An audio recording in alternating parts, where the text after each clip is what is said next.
जमीन की कीमत 1800 करोड़ रुपए पर खरीदा जाता है केवल 300 करोड़ रुपए में। और सरकार को जो स्टैंप ड्यूटी आनी चाहिए थी 21 करोड़, उसकी जगह पे स्टैंप ड्यूटी भरी जाती है केवल 500 रुपए। डील हो जाती है रजिस्टर्ड भी। क्या कोई आम आदमी बिना किसी रसूख के ये कर सकता है? नहीं। तो क्या है इसमें पवार कनेक्शन? पवार की बात, यानी मैं यहाँ पर बात कर रहा हूँ अजीत पवार जो डेप्यूटी चीफ मिनिस्टर हैं, उनके बेटे पार्थ पवार की। क्या है ये पूरा का पूरा मामला? जानने के लिए जुड़े रहिए हमारे साथ इस वीडियो के अंत तक। नमस्कार, मैं हूं वरुण सिंह और आप देख रहे हैं स्क्वायर फीट इंडिया।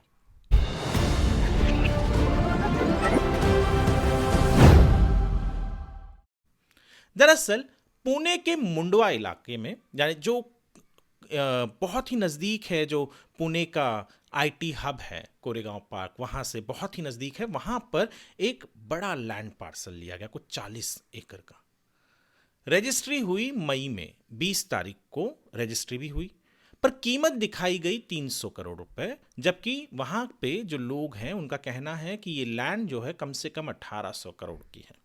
पर स्टैंप ड्यूटी जब भरने की बात आई तो स्टैंप ड्यूटी केवल 500 रुपये भरा गया।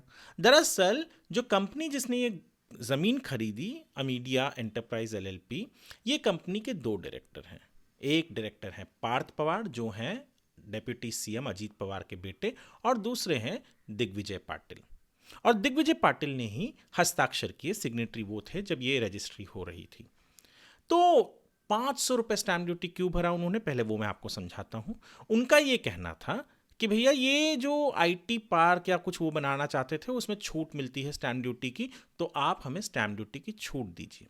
पर 20 मई 2025 को जब रजिस्ट्री हो रही थी उसके पहले ही सवाल उठाया गया था और इनको, अमीडिया को, एक लेटर भी भेजा गया था।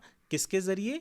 स्टैंप ड्यूटी ऑफिस के जरिए, कि भैया यहाँ पर 7% लिया जाता है स्टैंप ड्यूटी, 5% जो स्टैंप ड्यूटी है, 2% जो है वो सेज है, और आपको 5% पे तो छूट मिल सकती है पर 2% पे नहीं मिल सकती, तो आपको 6 करोड़ रुपए तक तो भरने ही है। पर वो भी नहीं भरा गया और वो ऑफिसर बिना कोई भी स्टैंप ड्यूटी लिए 500 रुपये लेकर पूरी रजिस्ट्री कर कर चला जाता है। अब सबसे बड़ा सवाल ये आता है कि ये जमीन, ये अमीडिया जो कंपनी है जिसके पार्थ पवार और दिग्विजय पाटिल पार्टनर्स हैं, ये जमीन खरीद ही नहीं सकते थे क्योंकि ये जमीन थी महारवतन लैंड और इसका मालिक होता है महाराष्ट्र की सरकार। और इस जमीन को खरीदने से पहले सरकारी परमिशन की जरूरत पड़ती है, पर कोई भी इजाजत सरकार से लिए बिना ये जमीन खरीद ली गया।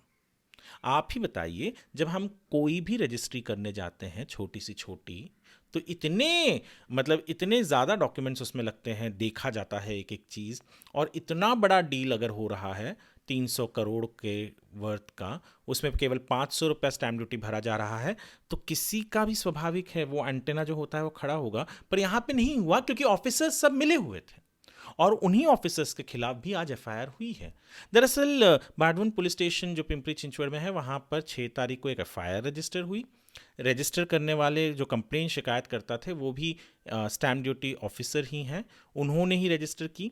कहा कि हमारे ऑफिसर ने मिलजुल कर ये पूरा जो स्कैम है वो रचा है। उसके अंदर जो पावर ऑफ अटर्नी सामने वाली पार्टी की थी उनका भी नाम आया। अमीडिया एंटरप्राइज एलपी के जो डायरेक्टर हैं दिग्विजय पाटिल, उनका भी नाम आया, पर एफआईआर में पार्थ पवार का नाम नहीं है। उसके पीछे बहुत सारे कारण बताए जा रहे हैं। ये बताया जा रहा है कि जिन लोगों के नाम और सिग्नेचर्स थे, जो डॉक्यूमेंट थे उसमें, उनके ऊपर एफआईआर किया गया। ये 6 तारीख को हुआ। 7 तारीख को खड़क पुलिस स्टेशन पुणे में एक दूसरा केस रजिस्टर होता है, उसमें भी अमीडिया और दिग्विजय पाटिल का नाम आता है। यहाँ पर भी सरकार की एग्रीकल्चरल लैंड के ऊपर इनका नाम आता है, ट्रांसफ़र किया जाता है, और वो भी गैर कानूनी तरीके से। यहाँ पर भी एक सरकारी अफसर के ऊपर का नाम एफआईआर में आता है, और भी बहुत सारे लोगों का नाम आता है, और नाम साथ में आता है दिग्विजय पाटिल और अमीडिया एलएलपी का। पर यहाँ पर भी जब एफआईआर रजिस्टर हुई तो पार्थ पवार का नाम नहीं आया। इतने बड़े लैंड स्कैम्स हुए और बिना रसूख के ये हो नहीं सकते थे। हम जानते हैं कि कोई भी सरकारी अफसर किन परिस्थितियों में काम करके देता है। ये हर कोई जानता है कि जब हाथों से कुछ नोट यहाँ से वहाँ बदले तब होता है, अधिकांश समय पर इस तरीके के काम जो होते हैं उसमें तो बहुत ज़्यादा ये लगता है, और या तो ऊपर से जब प्रेशर आता है तभी होता है। डेप्यूटी सीएम के बेटे हैं पार्थ पवार। जो कंपनी है वो कंपनी के डायरेक्टर, ये पार्टनर है पार्थ पवार। और इतना बड़ा स्कैम, ये कोई छोटी मोटी बात नहीं है। अगर उन्हें normal stamp duty Mundhwa land पर भी भरना होता, जो उन्होंने 300 करोड़ अंडर वैल्यू, जो कहा जा रहा है कि अंडर वैल्यू करके प्रॉपर्टी खरीदी, तो भी 21 करोड़ होता, पर वो भी नहीं भरा।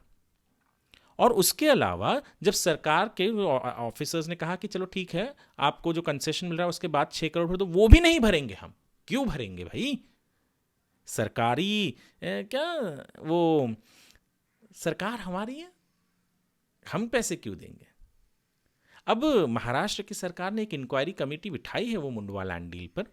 कहा है कि जो प्रिंसिपल सेक्रेटरी हैं रेवेन्यू के, वो इसको इन्वेस्टिगेट करेंगे। उसके साथ और भी बहुत सारे आईएएस ऑफिसर्स हैं, वो भी इनमें साथ में मिलकर इन्वेस्टिगेट करेंगे। पर सवाल तो यही उठता है ना कि ये हुआ कैसे? ये हुआ इसलिए क्योंकि रसूख था। ये हुआ इसलिए, कोई कुछ भी कहे कि इन्वॉल्वमेंट नहीं हो सकता या हो सकता है। और प्लस पार्थ पवार का नाम अब भी एफआईआर में नहीं है। पार्थ पवार उस कंपनी के डायरेक्टर हैं, ये कहीं, ये पार्टनर हैं, ये कहीं पे भी डिनाई नहीं हुआ है, पर पार्थ पवार का नाम एफआईआर में नहीं है। उसके पीछे जो भी टेक्निकल रीजंस होंगे, पर पार्थ पवार उस कंपनी के पार्टनर है, ये कहीं पे भी डिनाई नहीं हुआ है। 300 करोड़ वर्थ का जब डील होता है तो हो ही नहीं सकता कि 2 पार्टनर है और उनको पता ना हो। और ये डील हुए मई में, मई से लेके मई, जून, जुलाई, अगस्त, सितंबर, अक्टूबर, आज हम नवंबर में हैं, यानी 6 महीने से ज़्यादा बीत गया। और उन्हें, कंपनी ने इतना बड़ा 300 करोड़ वर्थ का डील किया, 500 रुपये केवल स्टैम्प ड्यूटी भरे, इतना पैसा बचाया, और इसके बारे में पता ना हो, ये हो नहीं सकता। इसके ऊपर प्रॉपर थरो इन्वेस्टिगेशन होना चाहिए, जो उम्मीद है कि सरकार ने जो कमेटी बनाई है वो करेगी, पुलिस करेगी, और तभी जाकर कहीं शायद, देखिए स्कैम्स जो है ना, वो इसलिए नहीं होते क्योंकि लोग से केवल मतलब पैसे बचाना चाहते हैं। ये स्कैम तो मतलब अलग ही लेवल का है। ज़मीन सरकार की परमिशन नहीं ली गई, आपने ज़मीन अंडर वैल्यू करके ख़रीद भी ली, स्टैम्प ड्यूटी भी 500 रुपये भरे। भैया 500 रुपये, वो तो जाता ही नहीं है दिमाग से कि 500 रुपये केवल स्टैम्प ड्यूटी भरा गया इतने बड़े लैंड डील के लिए। वो भरते वक्त भी उनको सोचना चाहिए था कि भैया क्या कर क्या रहे हैं, सरकार को हम चूना तो लगा ही रहे हैं, उनकी ज़मीन लेके और भी चूना लगा रहे हैं कहीं पर भी। ये जो भी व्यक्ति जो रियल एस्टेट की पढ़ाई करता है मेरी तरह, जो डॉक्यूमेंट्स चेक करता है, वो खनकेगा ही ना उसके नज़र में। ऐसे बहुत से लोग थे पुणे में जिनमें से जो आरटीआई एक्टिविस्ट हैं उन्होंने निकाला, और ये अब तो लगा दी है लंका। अब देखते हैं सरकार कितना इसमें सही इन्वेस्टिगेशन करती है या फिर सरकार बचाती है, वो सरकार के ऊपर है। हमने सरकार को अलग करके दिया हुआ है, उम्मीद करते हैं कि सरकार इस तरीके के लैंड स्कैम को जाने नहीं देगी, इतने आसानी से नहीं जाने देगी। जो भी कल्प्रिट हैं उन सबको पनिशमेंट मिलेगा, just because they are connected to well politicians and ministers sitting in the मंत्रालयाज एंड रनिंग द शो। उनको छूट नहीं मिलनी चाहिए। बहुत विश्वास के साथ सरकार को चुना है लोगों ने, और उम्मीद यही है कि देवेंद्र फडणवीस जो चीफ मिनिस्टर हैं महाराष्ट्र के, जो होम डिपार्टमेंट के भी मिनिस्ट्री हैं उन्हीं के पास, उम्मीद तो यही है कि वो इसमें न्याय करेंगे। दिखा भी कि उन्होंने एक पूरी की पूरी कमेटी फट से बना दी 1-2 दिन के अंदर ही। पर अब तक पार्थ पवार का नाम क्यों नहीं आया एफआईआर पे, ये इसके लिए एक्सप्लेनेशन जो भी हो। पर वो कंपनी के डायरेक्टर हैं, जिस कंपनी के पार्टनर हैं, माफ़ कीजिएगा डायरेक्टर नहीं, पार्टनर हैं, जिस कंपनी ने ये स्कैम किया है। तो वो चीज़ ध्यान में, लोगों के ध्यान में तो हमेशा रहेगा, अगर कुछ स्ट्रॉन्ग जस्टिस नहीं सर्व होता है तो।